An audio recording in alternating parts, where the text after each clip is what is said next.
Welcome to Midlife Unplugged, the Fuck It Years. I'm your host, Lara Portelli.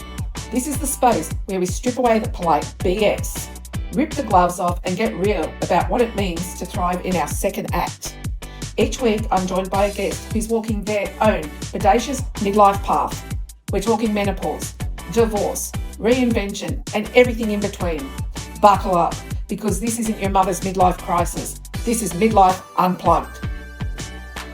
Welcome back to Midlife Unplugged, the Fuck It Years. I'm your host, Lara Portelli, and I'd like to welcome our guest, Danyell Edwards, all the way from our cherry-picking hub in our country. For those people, our guests that aren't from Australia, that will be tuning in, our audience, Danyell lives in Young, and it's where our cherries come from in this country. So welcome, Danyell. Thank you. Thank you. So, as you know, on Midlife Unplugged, the Fuck It Years, we start to unplug from life and have a relaxed chat about midlife and what happens to us in midlife and the changes that come about. And it's not all doom and gloom like we've been told. And so tell us, Danyell, what was the fuck it moment for you in your life that started to change things and to make some change in your life and lead you in a direction where perhaps you weren't going at the time, but you are now? So I just turned 44 this year, and a bit over 12 months ago, my husband decided to pack up and leave. I was at work one day and got a message from my son and said that Dad was packing the car and he was leaving, and I knew nothing about it. And so I was sort of blindsided by that and got home, and he'd gone through the whole house and packed bits and pieces and left, and I haven't seen him since. So, yeah, that was sort of the starting point for me, and trying to figure out now what's next. Yeah, so I would imagine, and for our listeners at home, that you're not alone in that experience, that unfortunately, some women find themselves in that position where you get a text message saying she's all over, from not even your partner by the sound of it or your husband. It came from one of your children. And what alternative do you have but other than to pick yourself up, dust yourself off and get on with it, so to speak? Yeah, no, exactly right. Being the breadwinner for the family, I paid the bills, I had to work. So I couldn't just sort of fall in a heap and, break down. I had to go to work. I had to continue paying the bills, and I didn't really have a choice. So I just had to pick myself back up and keep going. Yep. You were talking about that that you'd work 40 hours a week and that you'd come home and you were told to find your own dinner. Talk me through that. How did that make you feel? It just made me feel really alone. So for 13 years, I was a family daycare educator. So I ran a family daycare business from home. So whilst I was here, I was still doing all of the housework and everything. So he never worked during that time. So I was running a business and doing that. And then during COVID, I had to close my business, unfortunately, and decided to take a job in a centre. And the arrangement was that if I am away working all week, he was going to look after the house and cook dinner. And for the beginning part of it, it was okay. And then not long into it, I'd have to come home on a Friday. As I'd stay there through the week, rather than commute backwards and forwards, I'd stay there. I'd get home on a Friday and nothing would be done. I'd have to find my own dinner. Like, I'd get home at 7:00 at night, and I'd have to find my own dinner. Then I'd have to do all the housework, and then in between that was trying to do university. So I was pretty much alone in it. Yeah, that feeling of being alone, it's isolating. Yeah, it's like you're in a marriage, but you're not. Like, you're still, it's really hard to describe. So COVID saw your home business have to stop, Yeah. you then, to help our audience understand, you then found yourself needing to commute an hour away. Is that right? Yeah, Cara's about 45 minutes away from here on a good day. So Yep. over and back is 45 minutes each way. Yeah. So that would have been an hour and a half for you on top journey if you chose to do it that way. However, you Yes. chose to stay in Cowra at Yes. all week. So for people that aren't unaware, Cowra and Young are our country areas. So the roads there are treacherous anyway on a good day with our native species that we have here, our kangaroos and our wombats. So to add to your turmoil, Danyell, you also had, you know, you're faced with then needing to lodge, and live somewhere else. And Yes. then, to add to that loneliness, you weren't even at home. So where was the support? Where Yeah. was, that it'll be okay. I'm going to be waiting here for you when you get home, at Yeah. the end of It each just week. after the first, I wouldn't even say it was 6 months to a year. It just was non-existent. Mm. So what was your bucket moment in all that? And for our audience at home, I'm sure Danyell and myself, I had my fuck up moment in my marriage, and it was around the same time as Danyell. It was that 24-year mark. Things started to go a little awry, and there'd been a lead up though. Leave a comment for us in the comments below. And for you, Danyell, what drove it? What you just So I couldn't take think anymore?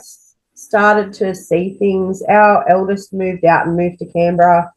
I think it would have been about a bit over 4 years ago now. So my eldest son moved to Canberra. And then our youngest son had started talking about moving out as well.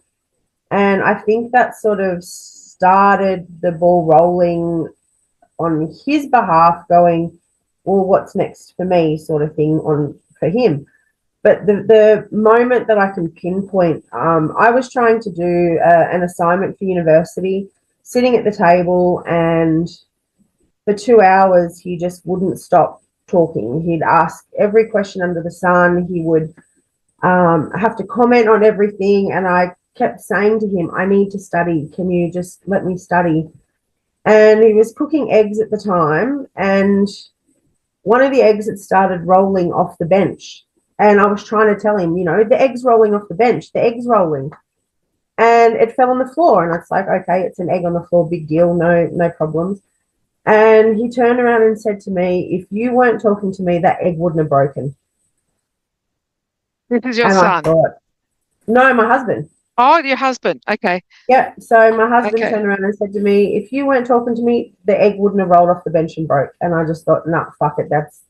I'm done. I can't win. I'm sitting here trying to study. You're in the kitchen cooking eggs and one fell off and it's somehow my fault. So that was it for me. It was my fault. So, yeah. So you were pretty much done maybe before he left?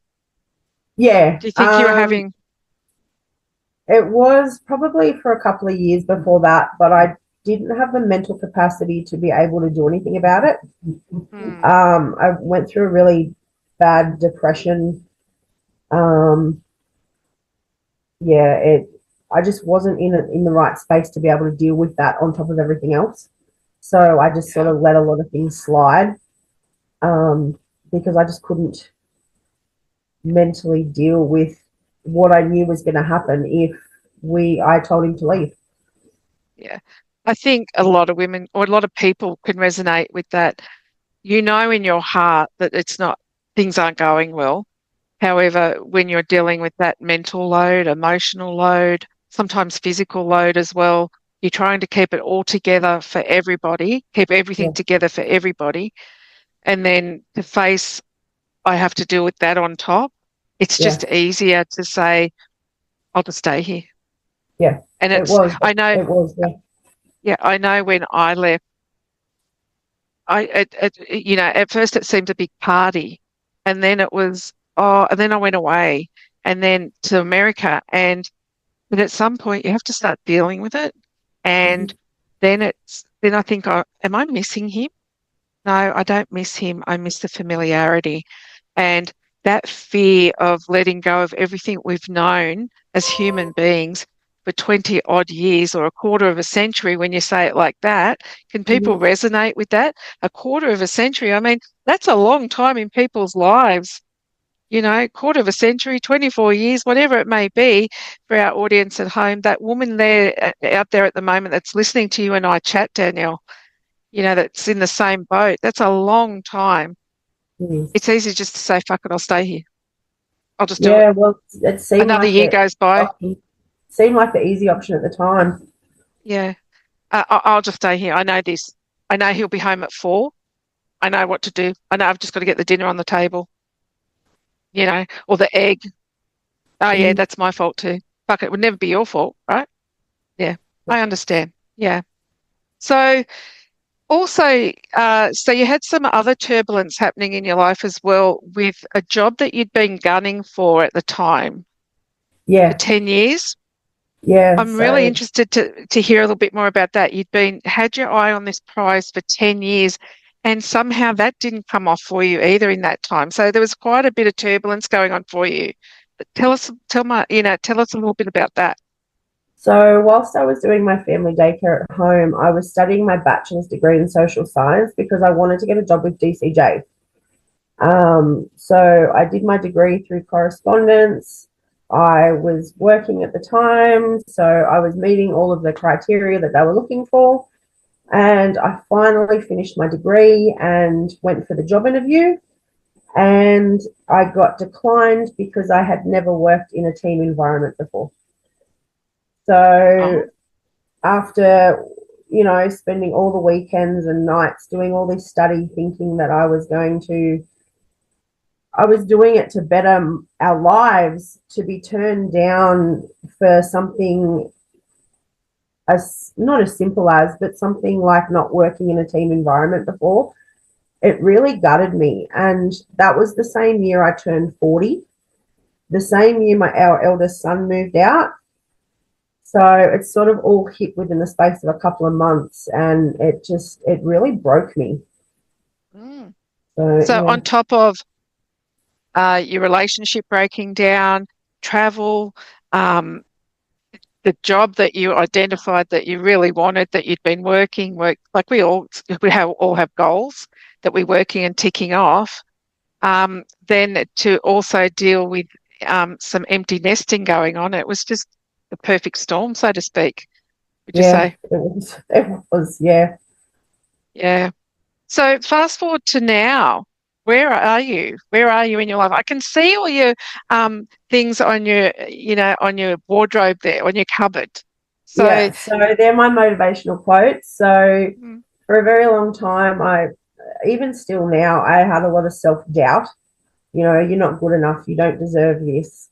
And I think that just has come from, I don't know, years of not being acknowledged. It's everything was always my fault. And if anything failed, it was because I didn't work hard enough. And so lately, I've been trying to build myself up. And I remember reading in your book about talking about how we speak to ourselves, our internal dialogue. So I've been trying to surround myself with more positive yay. things. So at the moment, I just actually got back from a weekend away in Sydney. I treated myself to a holiday. I've been doing a lot more things for myself that I want to do, because I was always told that I couldn't do things because it was his turn and it'll be my turn soon. So Oh, 24 years, I didn't really get to do anything because it was always what he wanted first. And the line I got from him was, "It'll be your turn soon."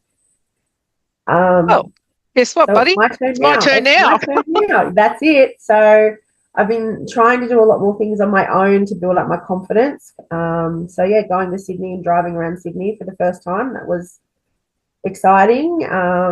I actually went and seen my dad for 2 weeks in June. So I went up and saw him and spent some time with him, which I'd never done before on my own. So that was another one.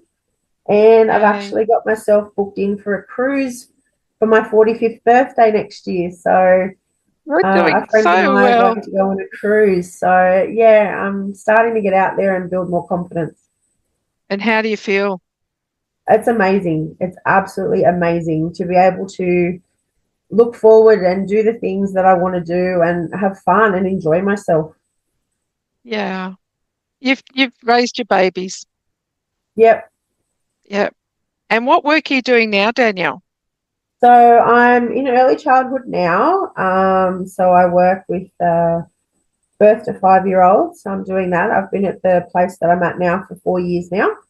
Um, Absolutely love it. Absolutely love it over there. So just looking at the future and what it might hold, whether I end up getting a transfer over to Canberra to be closer to my eldest son. Depends on what my youngest son wants to do, whether he wants to head to Canberra as well. But it's just kind of going to come down to what it is that I want to do. Yay. Cool. That's amazing. Amazing, amazing. So as we wrap up this episode, Danyell, tell me one thing that is a non-negotiable for you now that you've moved through all those windy roads and literally driving sometimes through the windy roads. Tell me one thing that's a non-negotiable for you in midlife that wasn't before, perhaps, like when you were younger, and something that's just an absolute non-negotiable for you that you've instilled in yourself since learning some confidence. It's okay to say no. Yay. I was always a yes person, even if it disrupted things, even if it was an inconvenience, even if it meant that I missed out on things, I would always say yes because I was always either scared of a confrontation or scared of hurting people's feelings or scared of other things. But now, if it affects me in a negative way or I don't want to do it, it's okay to say no. No is a complete sentence, right? That's right. Yep. Cool. All right. Thank you so much for joining us, Danyell. It's been an absolute pleasure having you on the show and look forward to watching your journey. I can't wait to see some photos of you on your cruise next year and what happens in between as well. So, everybody, thank you for tuning in to Midlife Unplugged the Fuck It Years. I'm your host, Lara Portelli, and I look forward to welcoming you on when you join again soon in a future episode. That's a wrap on this episode of Midlife Unplugged, the Fuck It Years. If today's conversation lit something up in you, hit subscribe, share it with your midlife crew, and keep the conversation going. I'm Lara Portelli. See you next week for another raw, real, and unapologetic chat.